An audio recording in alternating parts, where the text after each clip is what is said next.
নমস্কার বন্ধুরা, আজকে চলে এসেছি ইলিশ মাছের বেগুন দিয়ে ঝোল বানাতে। হ্যাঁ বন্ধুরা, 1.5 কেজি ইলিশ মাছ নিয়ে নিয়েছে 3টে বেগুন লম্বা লম্বা করে কেটে নিয়েছি, 4-5টা লঙ্কা চিড়ে নিয়েছি। আজকে মাছের থেকে ডিম বেরিয়েছে, অনেক ডিম আলাদা করে রাখা আছে। এছাড়া কালো জিরে নিয়ে নিয়েছি 1 চামচ, 2 চামচ লঙ্কার গুঁড়ো, 2 চামচ হলুদ, 2 চামচ লবণ এবং 1 চামচ হলুদ গুঁড়ো। এই সব নিয়ে আমার হতে চলেছে আজকে ইলিশ মাছের বেগুন দিয়ে ঝোল। তাহলে বন্ধুরা একটু দেখতে থাকো কেমন করে আজকে ইলিশ মাছের বেগুন দিয়ে ঝোল বানাচ্ছি। এটা কিন্তু বাঙালিদের একটা বিশেষ প্রিয় খাবার এবং গরম ভাতে ইলিশ মাছের বেগুন দিয়ে ঝোল খেতে কিন্তু দারুণ লাগে। এছাড়া ভালো লাগে ইলিশ মাছের ডিম এবং ইলিশ মাছের মাছ ভাজার তেল দিয়েও গরম ভাত খেতে দারুণ লাগে। তো এই অর্থে ফ্রাই প্যানে তেল দিয়ে দিলাম। ফ্রাই প্যানে প্রায় 3 থেকে 4 চামচ তেল দিয়ে দিয়েছি এবং মাছগুলো জাস্ট হালকা হালকা সাঁতলে ভেজে তুলে নেব। এই মাছ কিন্তু বেশি ভাজা যাবে না। তো হালকা হালকা মাছ ভেজে মাছগুলোকে তুলে নিয়েছি এবং ফ্রাই প্যানে আবারও একটু কাঁচা তেল দিয়ে দিয়েছি। তেল দিয়ে দেওয়ার পরে এক এক করে মশলাগুলো দিয়ে দেবো। দিয়ে দিলাম কালো জিরে, দিয়ে দেব বেগুন, কাঁচা লঙ্কা। বেগুন এবং কাঁচা লঙ্কাটা কিন্তু এই যে তেলের মধ্যে দিয়ে দেব। এই বেগুন কিন্তু বেশি তেলের মধ্যে ভাজা যাবে না। যখনই মাছের তেলের মধ্যে বেগুনটা দিয়ে দেব তখনই কিন্তু আমাকে নুন, হলুদ এবং লঙ্কার গুঁড়োটা সাথে সাথে দিয়ে দিতে হবে। কারণ এই কারণে বিশেষ করে তাড়াতাড়ি দিতে হবে, কারণ বেগুন কিন্তু তেলের মধ্যে থাকলে তেলটা কিন্তু কালো হয়ে যায়। তো সেই অর্থে বেগুন দেওয়ার সাথে সাথেই নুন, হলুদ এবং লঙ্কার গুঁড়োটা দিয়ে দিলাম। তোমাদেরকে আগেই বলে নিয়েছি পরিমাণটা, তোমরা তোমাদের পরিমাণ মতন কিন্তু নুন ও ঝালটা দিয়ে নেবে। তো এইভাবে সমস্ত প্রত্যেকটা মশলা দিয়ে বেগুনগুলোকে জাস্ট হালকা একটা সাঁতলে নেব। এপিট ওপিট করে বেগুনগুলোকে হালকা একটা সাঁতলে নেব।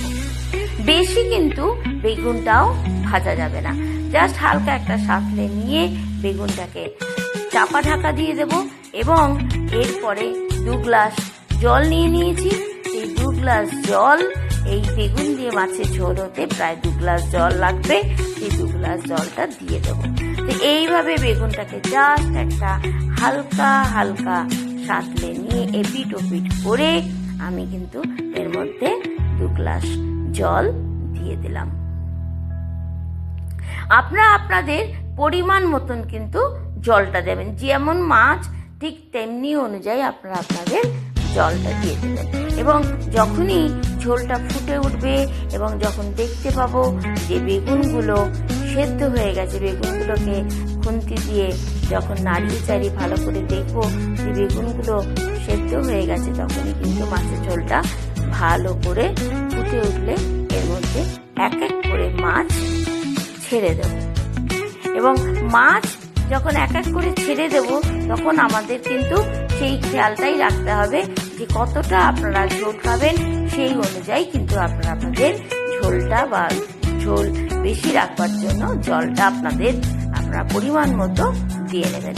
এইভাবে আমি এখানে 2 গ্লাস জল দিয়েছিলাম এবং প্রত্যেকটা মাছ এইভাবে ভালো করে দিয়ে প্রত্যেকটা মাছ দিয়ে ভালো করে সেট করে নিলাম।